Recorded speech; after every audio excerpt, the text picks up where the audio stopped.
Hello, everybody, and here today to talk about one of the interesting twists that life will sometimes bring to you, or interesting circumstances.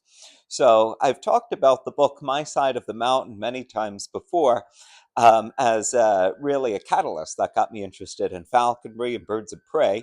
Every falconer, if they're honest, will tell you that's the catalyst that encouraged them to pursue falconry. And the book was so successful, it actually turned into a series of about three books. And here today, this is the third book in the My Side of the Mountain series. This one came out in the 90s. The first one came out in the 1950s, and the second one came out in the 1980s.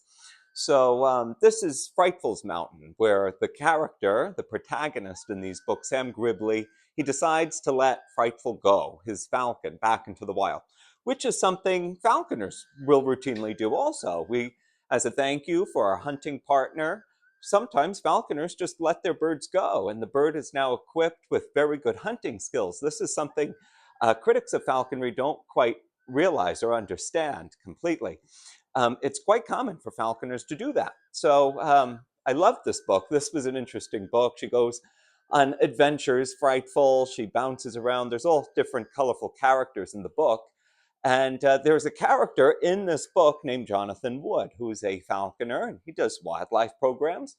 And thought nothing of it, thought it was a character. Years and years later, maybe 15 years later, when I actually got involved in falconry and I needed a falcon, I located a breeder who is here in New York State, and I called him on the phone. I found out his name was Jonathan Wood. So, thinking to myself, I said, wait a second, I know that name. That's a character in My Side of the Mountain, in Frightful's Mountain. And lo and behold, he was a real person who was written into My Side of the Mountain.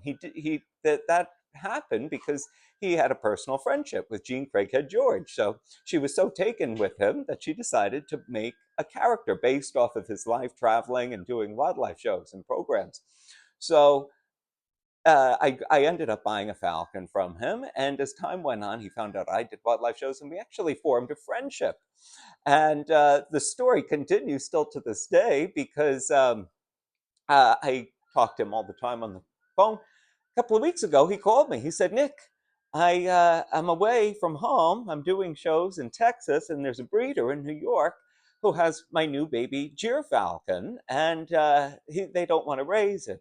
Falcon breeders don't like raising babies because it's very time consuming. So he called me and he said, Nick, can you pick up my falcon? I need you to raise him for a month or so, okay? And I'll owe you one. So of course I did that, and that's who this guy is. This is Baby Viking. He's a 2-week-old falcon that I'm raising for him.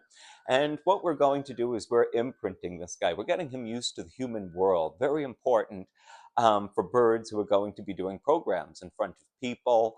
It really goes a long way in keeping their stress levels to a low, manageable level, if any, when they grow up. So just an interesting, quick story about the paths and the ways that life will sometimes turn out.